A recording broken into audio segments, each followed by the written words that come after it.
February 26, 1959. A Soviet search team is moving through the Ural Mountains following a route they expected to find 9 living people at the end of. They find a tent instead. Still standing, or mostly standing. One side partially collapsed under the weight of snow. And the first thing the lead investigator notices, before he checks inside, before he counts the supplies, before he does anything else, is the cuts. The tent has been cut open from the inside, not torn by wind, not ripped by an animal forcing its way in. Cut with a knife by someone inside who needed to get out faster than walking through the entrance would allow. He steps closer, looks inside. All 9 hikers' belongings are still there. Warm clothing, food, boots. Every piece of equipment 9 people would need to survive a night in minus 30 degrees. All of it left behind. And leading away from the tent down the slope, footprints, barefoot, or socks, in snow, walking calmly toward the tree line below. 9 sets of tracks, walking away from the only thing that could have kept them alive. He stands there in the cold and the quiet of Dead Mountain, and he already knows, whatever happened here, this case is not going to have a clean ending. He was right. 67 years later, it still doesn't. The 9 people who set out from Sverdlovsk on January 23, 1959, were not amateurs looking for adventure. They were experienced, trained, the kind of people who had done expeditions like this before and come home talking about when they'd do it again. Their leader was Igor Dyatlov, 23 years old, an engineering student at the Ural Polytechnic Institute, whose reputation for careful planning and calm decision-making under pressure had made him the person everyone wanted leading their expedition. His friends didn't just respect him, they trusted him completely. Zenaida Kolmogorova kept detailed diaries of every expedition she went on. 22 years old, athletic, resilient, the kind of person whose presence in a group makes everyone around her feel like things are going to be okay. Yuri Doroshenko and Yuri Krivonishenko were close friends, early 20s, known for keeping spirits up when conditions got hard. Krivonishenko had worked at a classified nuclear facility before the expedition. At the time, nobody thought much of that detail. Later, it would take on a different kind of weight entirely. Lyudmila Dubinina was the youngest woman in the group, 20 years old, passionate about hiking. She kept a diary too, vivid, detailed entries that chronicled the journey with the enthusiasm of someone doing exactly what they loved. Alexander Kolovatov, Rustem Slobodin, Nikolai Thibault-Brignol, each one experienced. Each one there by choice.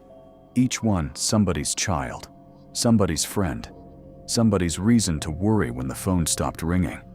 And then there was Zolotaryov. He was different from the rest, in ways that are easy to note and hard to explain. 38 years old, significantly older than everyone else in the group. Not a student at the institute. He had joined the expedition at the last minute, replacing someone who dropped out. His background included military service and connections that the other hikers knew little about and apparently didn't question. Researchers would spend decades wondering why Zolotaryov was really there. And then there was the 10th member of the group, Yuri Yudin. He turned back on January 28th, joint pain.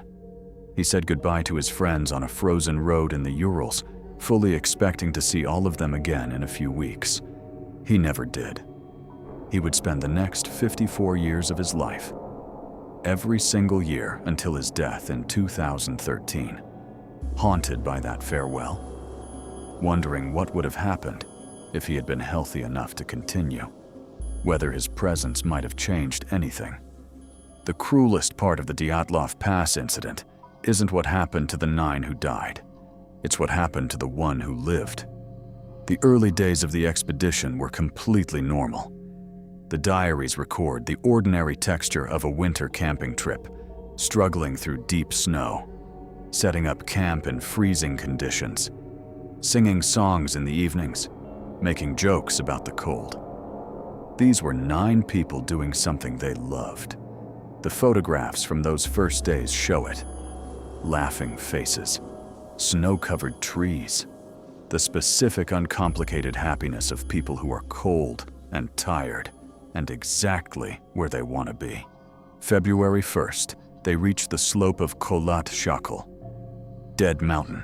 That's what the name means in the language of the Mansi people who had lived in this region for generations. The indigenous people of the area had avoided this specific mountain for reasons that predated the Dyatlov expedition by centuries. They had a name for it long before 9 Soviet students set up a tent on its slope.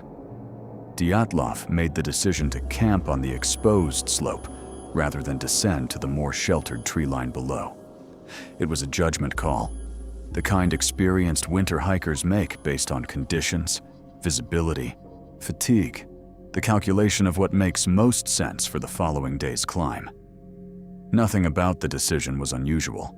They set up camp, prepared their evening meal, made entries in their diaries, talked about the next day's plan, reaching Otorten, the peak they had been moving toward since leaving Sverdlovsk. Sometime that night, between the last diary entry and the first light of February 2nd, something happened on that slope.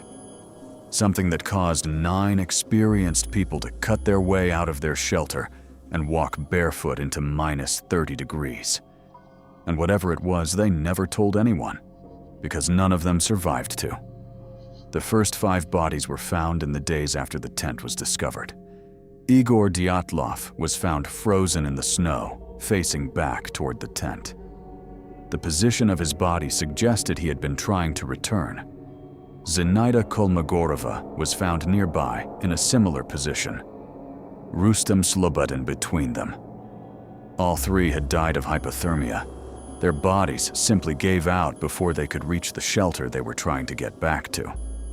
But Slobodin had a fractured skull, no external wound, no cut or bruise on the skin that would explain the damage. The fracture was entirely internal, as if something had delivered enormous force to his head without leaving any mark on the outside. Doroshenko and Krivonishenko were found at the base of a large cedar tree near the tree line. The branches of that tree had been broken off as high as 5 meters up. Someone had climbed it in the dark with bare hands in below freezing temperatures. The skin of their hands told the story of how desperate that climbing had been. They had built a small fire near the tree, too small to survive a night in that cold, which means they weren't there trying to last until morning. They were watching something, or waiting for something to pass, or hiding from something that was still out there in the dark. The last 4 bodies weren't found until May, when the snow melted enough to reveal what it had been keeping. They had been in a ravine 10 meters from the cedar tree, buried under 4 meters of snow, and the condition of these 4, Zolotaryov, Dubinina, Kolovatov, Thibaut Brignol, was what transformed this case from a tragic winter accident into something that Soviet investigators would eventually describe in terms that they clearly didn't know what else to do with. Thibaut Brignol had massive skull fractures. Dubinina and Zolotaryov had multiple broken ribs, bilateral fractures so severe that the medical examiner compared the force required to a car crash, being struck by a vehicle at speed.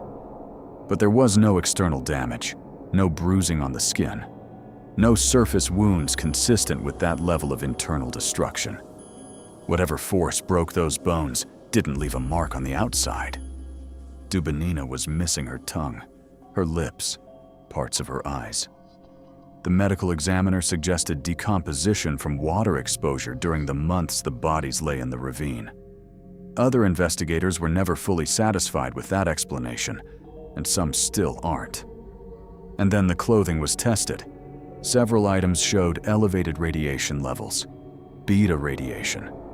Not lethal, but significantly above what should have been present on the clothing of hikers in a remote mountain wilderness. The contamination was on items worn by Krivonischenko, who had worked at the nuclear facility, and also on clothing belonging to Dubinina and Kolovatov, which meant the source wasn't only Krivonischenko's previous employment. Something on that mountain had been radioactive.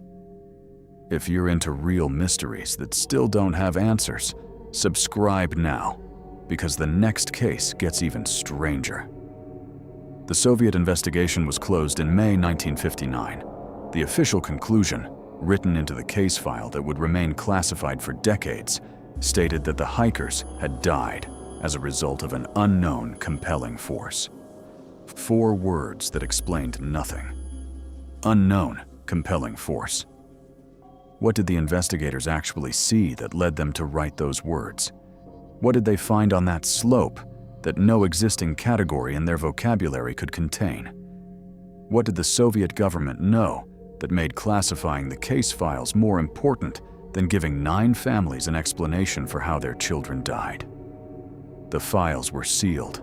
The area around Dead Mountain was reportedly closed to hikers for years. The families were told nothing useful, and the investigators who had worked the case were, according to accounts that emerged much later, pressured to stop asking questions, which is itself an answer of a kind. You don't pressure people to stop asking questions about accidents. The theories have accumulated for 67 years, and none of them have survived full examination without leaving something unexplained. Avalanche, but the slope angle doesn't fully support it, and the tent showed no signs of snow impact from outside. Infrasound from the mountain's specific geography, causing mass panic, possible, and it would explain the flight from the tent. But infrasound doesn't crush ribs or contaminate clothing with radiation. Military weapons testing gone wrong. The orange spheres multiple witnesses reported seeing in the sky over the Urals that night. The radiation on the clothing. The Soviet government's unusually tight grip on the case files. All of this fits the military testing theory better than any other. But no documentation confirming a specific test that night has ever been made fully public. Every theory illuminates something. Every theory leaves something in the dark. The orange spheres in the sky, the radiation on the clothes, the internal injuries with no external wounds, the calm footprints walking away from the only shelter available, the cedar tree with its broken branches 5 meters up, the 4 bodies hidden under 4 meters of snow in a ravine, the case files sealed for 30 years, the families who spent their entire lives without an answer. Each detail fits some theories. No theory fits all the details. Yuri Yudin, the one who turned back, lived until 2013. 54 years after he said goodbye to his friends on that frozen road, he died, still not knowing what had happened to them. He spent more than half a century with the specific torture of the person who almost went, who could have been there, who wasn't. He visited the memorial erected near the pass multiple times over the decades, stood in front of the names carved into it, tried to find something in them that would tell him what those last hours had been like. The mountain didn't answer him either. The slope of Dead Mountain is still there. The Mansi people who named it centuries before 9 Soviet students set up a tent on its face had reasons for that name that they never fully explained to outsiders. They avoided the area. They warned people away from it. They had been doing both of those things for generations before 1959. Whatever their reasons were, whatever they knew or suspected or had experienced on that slope in the centuries before the Dyatlov expedition, they kept it inside their own oral tradition. And 9 people who didn't know about those warnings camped on that slope on the night of February 1st, cut their tent open from the inside, walked barefoot into the dark, and left behind 9 pairs of boots that nobody ever put back on. Some cases get solved, some cases get theories, and some cases get 4 words written into a file that someone then locks away for 30 years. Unknown compelling force. Dead Mountain is still there. The answer, if there is one, is still up there with it. If the Dyatlov Pass is the kind of mystery that stays with you for days, this channel is exactly where you should be. Subscribe and leave the bell on. Next week we go somewhere just as cold and just as unresolved. One question for the comments: unknown compelling force. What do you think those investigators actually saw that made them write those 4 words?